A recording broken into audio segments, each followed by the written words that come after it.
Hey guys, this is Yoda.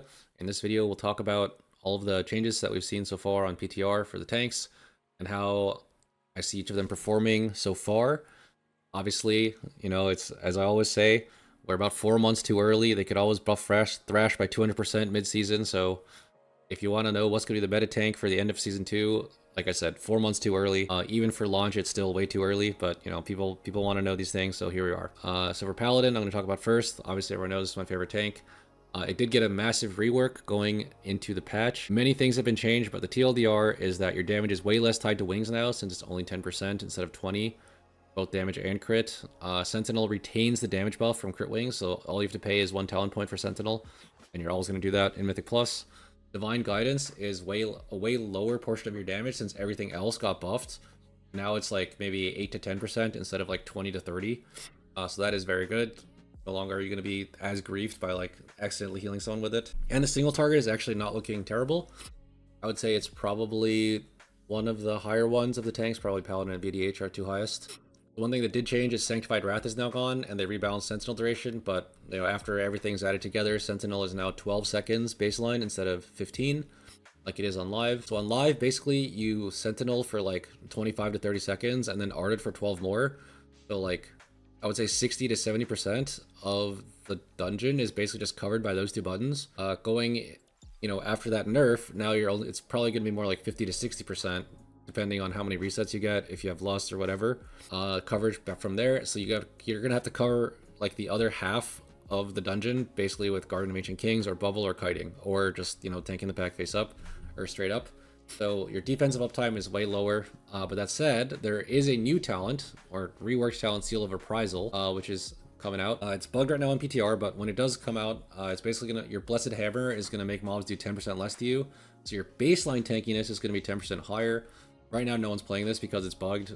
Instead of reducing their damage, it reduces yours, which is pretty funny. The other thing about this is that since you are actually going to be forced to take this now, since it's so OP, you basically can't ever play Spell Warding, since it costs the 1 talent point, and that 1 talent point was in Spell Warding. There's no other talent points you can drop without dropping like 10% damage or something, or a lot of survivability somewhere else. There is a small hope that they move double Garden of Ancient Kings and they swap it with Garden of Ancient Kings cooldown reduction. And then you can drop that for spell warding maybe if you need it. But right now you basically can't ever take spell warding if you want Seal of Reprisal, which you definitely want. Also, they changed a few other talents like Blessed Word and Improved Ardent Defender.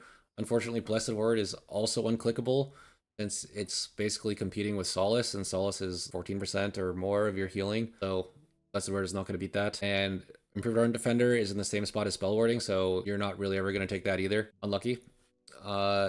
The tier set also is like 3% damage right now, completely passive. Even though they said they don't want their tier sets to be passive, the tier set is fully, completely passive. Doesn't do anything. Don't have to track it or anything. Don't even have to know you have it. It basically just does 3%, but it doesn't work during wings because it doesn't buff Hammer of Wrath. I definitely consider this a major bug. If that does get fixed, it's probably going to be more like 7 to 8% of your damage. So expect a minor bump in damage. Speaking of damage, I would say overall, so far from PTR logs, Paladin, I think, is doing the most of all the tanks in dungeons. But a lot of that is coming from Merekta's Fang, so right now all the strength users are kind of overperforming because this trinket just does like 20% of your damage or something. If you were to not play this trinket, I would say your damage is probably going to be like basically the same as VDH, which is the other highest tank, but you won't have Chaos Brand and you'll have lower single targets. So yeah, damage-wise, I would say VDH is superior, which is, unlucky for Paladin. Hopefully tier set gets buffed, and then, maybe there's some more rebalancing. Who knows? There will definitely be more patches in the future, but right now, I would say VDH has better damage. That said, we'll go on to VDH. So it has no survivability changes since Midnight Season 1. That said, do remember, towards the end of Midnight Season 1, VDH got a really big survivability buff. So I would expect them to be able to survive the highest keys, but their survivability is complete RNG. Basically, it's the same as Midnight Season 1, but since no one really played it that much in Midnight Season 1, the public has not been, like, exposed to this. So right now, I would say Bear Tank is complete RNG because every time you push Thrash, your major cooldown Lunar Beam gets, a random amount of cooldown reduction. So that's RNG. Sometimes you can chain Lunar Beam back to back, sometimes you can't, right? So for VDH, every time you Fracture, you have a 35% chance to get a stack of Voidfall. And then on 3 stacks, you can like push Soul Cleave or Spirit Bomb, or right now it's bugs, so you push Spirit Bomb into Soul Cleave, and reduce the cooldown of meta by 10 seconds. So you're getting random amounts of meta cooldown reduction, and then on top of that, your Apex talent randomly gives you meta procs, and when you press those meta procs, you get 3 stacks of Voidfall. So if you have, so you're gonna find many situations where you like have 2 stacks and meta's coming back, and you're like, okay, well if this fracture gives me a stack, I can survive. If not, then I die. And that's just going to happen, I think, to a lot of VDHs and a lot of keys. So your survivability basically is going to be complete RNG. Also, the cooldown of your meta is going to be complete RNG because either you're going to proc off during a pull and just get insane resets and have meta for the whole pull, and meta's back already for the next pull, or you're going to get no procs, and then like you're going to struggle through that pull, and then meta's not even up for the next pull. So yeah, expect a large amount of variance in your survivability. And also on top of this large variance in survivability, you can also expect large variance in people dying to aggro. So the last time people played VDH a lot was War Within Season 2, and it was Eldrachi. Right now, you basically can't play Eldrachi, so in Midnight, they basically completely gutted Eldrachi when they murdered Thrill to Fight. And they haven't really made up for that yet. Eldrachi's still dead. And basically, if you play Eldrachi instead of Annihilator, then instead of RNG meta cooldown reduction, you just have no meta cooldown reduction. So yeah, it's just way worse. But yeah, since you can't play Eldrachi, we're missing Reaver's Glaive, the Hunt, and Double Backflip. I guess the Hunt is gone anyway.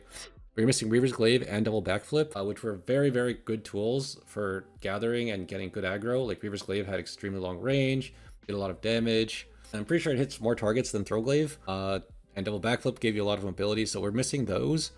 And then on top of that, Sigil of Spite and Sigil of Flame are both part of your tier set, and they both like really want you to hit your Sigil of Flame on the whole pack. So like if you just pull one random pack with Sigil of Flame, then you're missing a lot of damage. So expect a lot of aggro issues on pull. Basically, you're gonna pull a lot of packs from range with Throw Glaive, which only hits 3 targets. So if the pack has 5 targets, then good luck everyone else.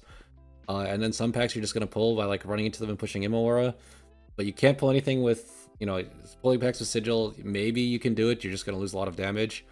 And then pulling packs with other stuff, like, is just not as consistent. So expect a lot of aggro issues and expect a lot of RNG survivability, unfortunately. Then, keeping all that in mind, Bear does also have RNG survivability right now, but it also has a raid buff and high damage, similar to what VDH has on the PTR. So, I kind of am expecting VDH to be really strong next season, but I'm also expecting it to be really annoying to play with since the aggro is so shit, and your defense build time is literally complete RNG.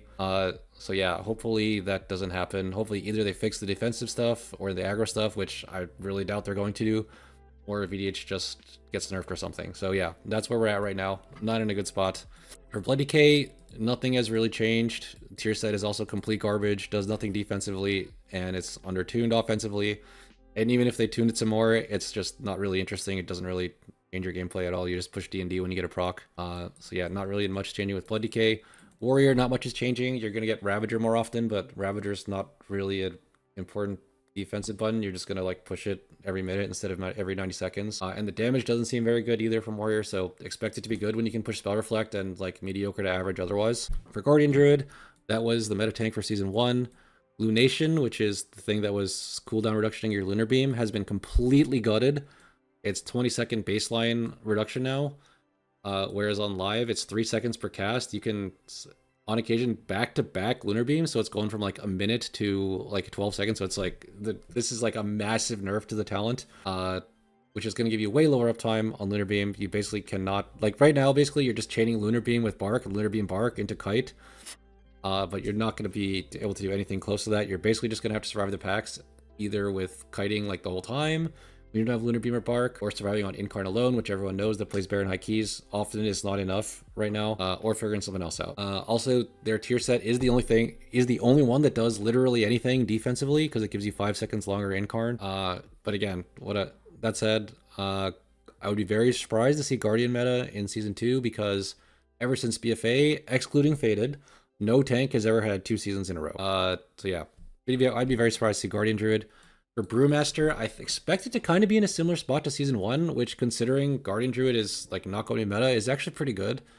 I don't think it's going to be like played in Magic comps as we saw at the start of the season. But for Fizz comps, it's still going to be really strong. Like, it's not really getting nerfed or anything. Vital Flame got reverted back. And the tier set actually gives you a lot more, I wouldn't say a lot, but a decent bit more self-healing from fire damage. So yeah, I expect Brewmaster to be good in Fizz comps, but probably not so OP that you're playing it in Magic comps. Right now, I would say the front runner is VDH, unfortunately, because like The playstyle, again, is complete RNG on your defensive uptime. And also your gathers are complete shit. So hopefully they either nerf it or fix something. And Paladin, I would say, is a close second, but everyone does know I'm a Paladin believer / Paladin coper, so take that with a grain of salt. Anyway, that's my quick rant on all the tanks. Thanks for watching. Peace out.